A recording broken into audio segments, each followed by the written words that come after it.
네, 이어서 오면 해설 강의 해보도록 하겠습니다. 네, 오늘 오면은요, 변호사 시험 합격점을 받은 AI에 관한 얘기입니다. 네, 그러니까 법과 AI에 관한 얘기가 다 들어있겠죠? 조금 어려울 수도 있는데 여러분들 차근차근 한번 같이 읽어봅시다.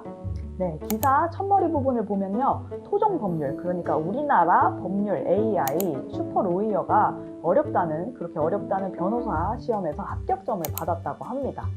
네, 변호사 시험에서는요, 공법이나 민사법 등등 여러 가지 법 문제가 나와 있는데 150문제 중에서 103개 이상을 맞으면 합격점이라고 해요. 그런데 이 AI가 111개를 맞췄다는 거죠. 그래서 정답률이 74%에 이르렀다고 합니다. 네, 그런데 기사 두 번째 문단에 나와 있습니다. AI가 근데 100점을 못 맞은 이유는 무엇이냐, 이렇게 얘기가 나와 있는데요. 네, 여기서 이제 영미법과 대륙법이라는 얘기가 나옵니다. 네, 일단 1번 문제에 대한 답을 직관적으로 한번 찾아보고 그 다음 설명을 해볼게요. 네, 1번 문제는요, 한국의 대륙법 체계에서 AI가 정답을 맞히는 것이 어려운 이유는 무엇인가, 이렇게 묻고 있습니다. 네, 기사 두 번째 문단부터 보시면요, 네, 영미법에서는 판례 중심이기 때문에 AI가 판례만 잘 학습하면 정답을 골라낼 수 있지만 한국은 대륙법 체계를 따르기 때문에 어떤 판사의 법 해석에 들어가야 해서 조금 정확한 정답을 찾아내기 어렵다, 이렇게 얘기를 했습니다. 그래서 이 부분 써주시면 될 것 같습니다. 네, 판사의 법 해석 여지 탓에 훈련을 시키기가 쉽지 않다, 이렇게 적어주시면 되고요. 좀 더 자세히 설명을 해드리자면요, 일단 판례라는 건 그 법을 해석했을 때 판사가 어떤 판결을 내렸는지, 그 옛날에 어떤 판결을 내렸는지에 관한 예시라고 쉽게 생각해주면 될 것 같습니다. 네, 그리고 법전은 그야말로 그 법이 써져 있는 그 법 책이라고 보면 되겠죠. 네, 그런데 이 지식이팡팡부터 보자면요, 대륙법이라는 건 이 유럽 대륙쯤에서 사용하는 그런 체계입니다. 그래서 프랑스나 독일 등 유럽 대륙에서 발전한 법 체계이기 때문에 대륙법이라고 불리는데, 우리나라에서도 대륙법 체계를 쓰고 있어요. 이 대륙법 체계는 법전에 쓰여진 그 말에 따라서 그 사례를 적용한다, 이렇게 생각을 해주시면 될 것 같습니다. 네, 반면에 영미법은요, 판사의 판결, 그러니까 예전에 어떻게 판사가 판결을 했는지, 이렇게 비슷한 상황에서 판사가 어떤 판결을 했는지 그 사례를 보고 지금도 이렇게 비슷한 사례다 생각하면 그 판례를 그대로 적용하는 걸 영미법이라고 합니다. 영국과 미국이 이런 영미법을 따르기 때문에, 이 체계를 따르기 때문에 영미법이라고 이름이 붙여지게 된 겁니다.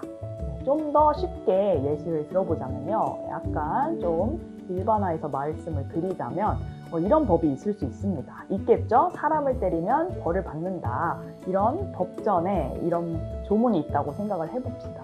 네, 영미법에서는요, 이렇게 생각을 하실 수 있습니다.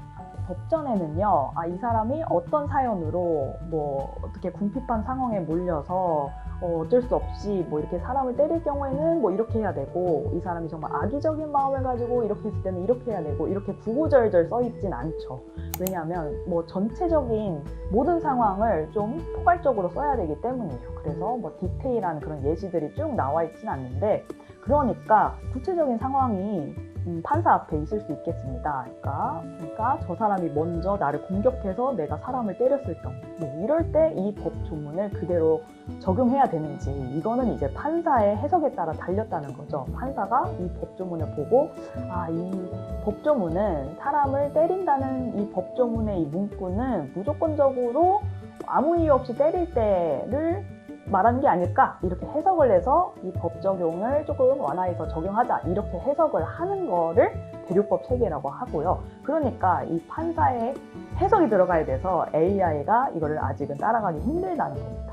네, 그런데 영미법 체계에서는 수많은 판례가 있을 거 아니에요. 이 사람이 이렇게 정말 남이 때려서 나도 같이 때렸을 경우, 그런 경우에 관한 판례가 많을 거예요. 그러면 그거를 AI가 찾아서 너 지금 이 상황이랑 똑같아, 이거 옛날에 판사 그대로 너가 판결을 내리면 돼, 이렇게 AI가 하겠죠. 그래서 그거를 따라서 적용을 하는 겁니다. 그래서 영미법을 따랐을 때 좀 더 AI가 정답을 쉽게 맞출 수 있다, 이렇게 설명을 하면 될 것 같습니다. 네, 그 다음에 2번 문제 가보도록 하겠습니다.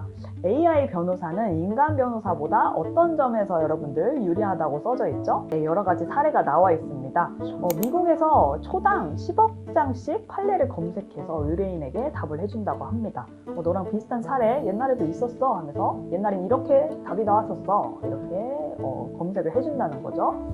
네, 그리고 인간 변호사보다 정확도가 굉장히 높다고 합니다. 네, 어떤 오류를 찾을 때 말이죠. 그래서 작업 시간도 4분의 1밖에 걸리지 않았다고 합니다. 그래서 요약을 하자면 높은 정보 처리 속도와 정확도를 가졌다 이렇게 얘기를 해주시면 될 것 같습니다.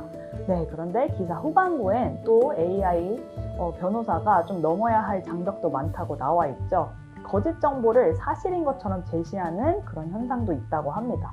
그러니까 AI에게 좀 정확한 데이터와 뭐 이렇게 좀 올바른 그런 가치관을 담긴 데이터를 심어줘야 AI가 좀 더 제대로 된 답을 할 수 있다는 거예요. 네, 그러면 3번 문제에 대한 답 한번 제가 예시를 들어보겠습니다. 3번 문제는요, AI가 인간 변호사를 완전히 대체할 수 있을까? 라는 질문입니다.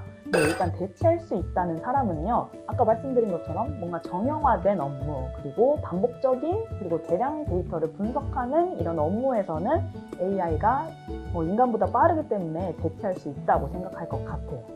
그리고 무엇보다 이제 대체할 수 있다고 보는 사람들은 미래의 기술 발전 속도를 좀 더 긍정적으로 보는 거겠죠. 그래서 감정의 영역도 결국엔 어떤 규칙을 갖고 있을 것이다. 그래서 알고리즘으로 만들 수 있을 것이다. 그래서 감정의 영역까지 AI가 대체할 수 있게 되면 완벽하게 변호사를 대체할 수 있을 것이다. 이렇게 얘기를 하겠죠. 네, 반면에 대체할 수 없다고 보는 쪽은요, 기술 발전이 거기까지는 가지 못할 거다. 이 감정이라는 거는 어떻게 이렇게 정형화된 규칙과 패턴으로 설명할 수 없는 영역이기 때문에 이런 거는 기술이 아니라 사람이 삶과 감정을 다루는 그런 사람이 해야 된다. 이렇게 얘기를 할 수 있을 것 같습니다.